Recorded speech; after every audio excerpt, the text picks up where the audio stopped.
Hi, my name is Kagan. I'm an educator here at Oak Brook Chumash Museum, and I'd like to show you our replica cave. So our cave here at the museum is not typical of what you would see out in a real cave.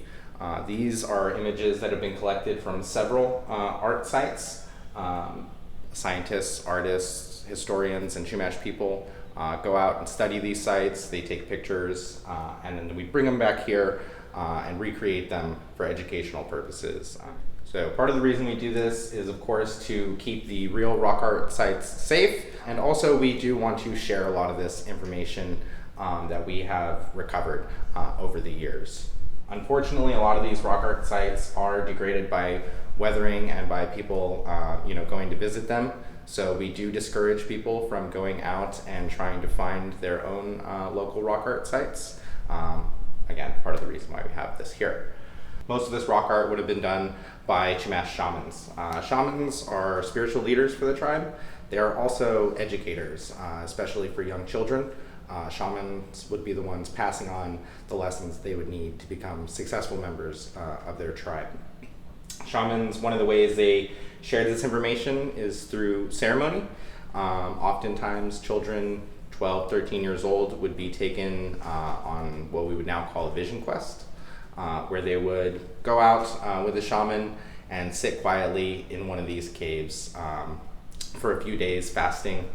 And this would induce a vision for the child. This vision could be of their future, something that they might accomplish for their tribe, them becoming a great hunter or a trader, things of that nature.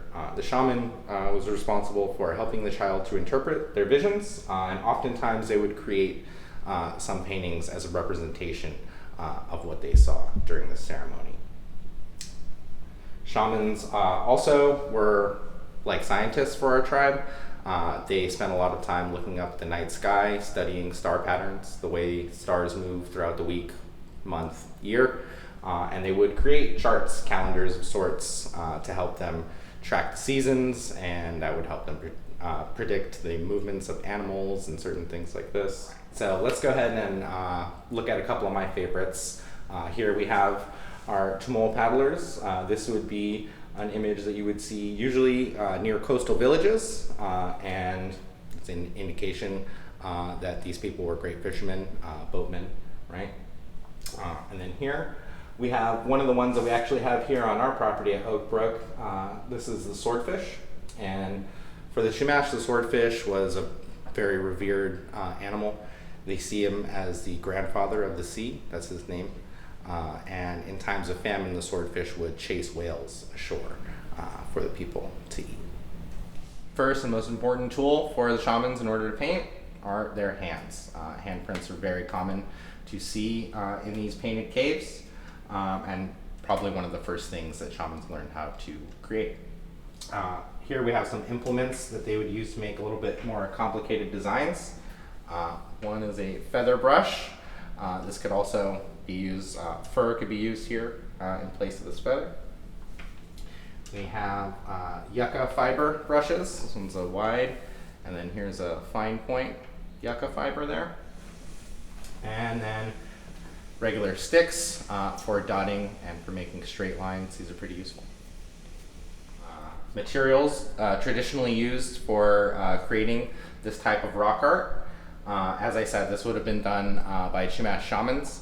And the shamans would gather various mineral pigments in order to create these paints.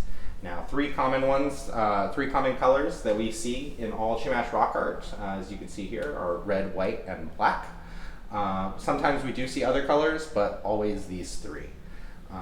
So, common pigments include red ochre, diatomaceous earth, and charcoal. So first, we have a little bit of charcoal here in our mortar. Charcoal, very simply made from just burnt wood. This would be ground up into a powder and then mixed with some binders like pine sap or animal fat in order to stick it up onto the cave walls. Secondly, we have some diatomaceous earth, more commonly known as chalk. And this mineral comes actually from the ocean. It's made up of ground up seashells that have been crushed over thousands of years and formed into this fun mineral.